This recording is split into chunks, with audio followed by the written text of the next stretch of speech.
হাসপাতালের নিরাপত্তা ব্যবস্থা তথা চিকিৎসক, নার্স এবং সকল স্বাস্থ্যকর্মীর নিরাপত্তা নিশ্চিত করতে এর ভিতরে যেটি আলাপ আলোচনা হয়েছে, আমাদের প্রত্যেকটা স্বাস্থ্য উপজেলা কমপ্লেক্সে আমরা নিরাপত্তা ব্যবস্থাটা জোরদার করেছি। কিছুদিন আগে ওসমানী উদ্যানে আমাদের যারা উপজেলা হেলথ কমপ্লেক্সে কাজ করেন সরকারি চিকিৎসকগণ, তারা এটি বলেছিলেন এবং তাৎক্ষণিকভাবে আমি সেই ব্যবস্থাটি সমস্যার সমাধানের চেষ্টা করেছি।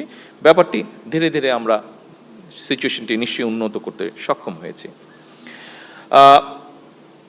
এর বাইরে আমরা হাসপাতালগুলোতে এই সিকিউরিটির জন্য 10 জন করে আনসার সদস্য মোতায়েনের যেমন আমরা সিদ্ধান্ত নিয়েছি, এর বাইরেও রোগীদের চিকিৎসা সেবা নিশ্চিত করতে আমরা আরও 5000 MBBS চিকিৎসক নিয়োগের কার্যক্রম আমরা শুরু করেছি। পাশাপাশি শুধু তো ডাক্তার বা চিকিৎসক অ্যাপয়েন্ট করলেই হবে না, এর পাশাপাশি ওনাদের হ্যান্ডসগুলোও লাগবে।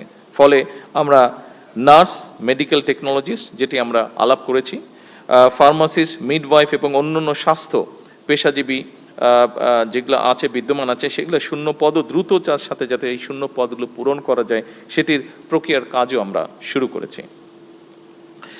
আমরা একই সঙ্গে সরকারি পর্যায়ে আরও 25,000 মিডওয়াইফ নিয়োগের পরিকল্পনা নিয়েছি, যাতে করে দেশের প্রতিটি ইউনিয়ন, উপজেলা এবং হাসপাতাল পর্যায়ে নিরাপদ মাতৃত্ব এবং দক্ষ প্রসব সেবা এবং নবজাতকের মানসম্মত পরিচর্যা নিশ্চিত এবং নিরাপদ করা যায়।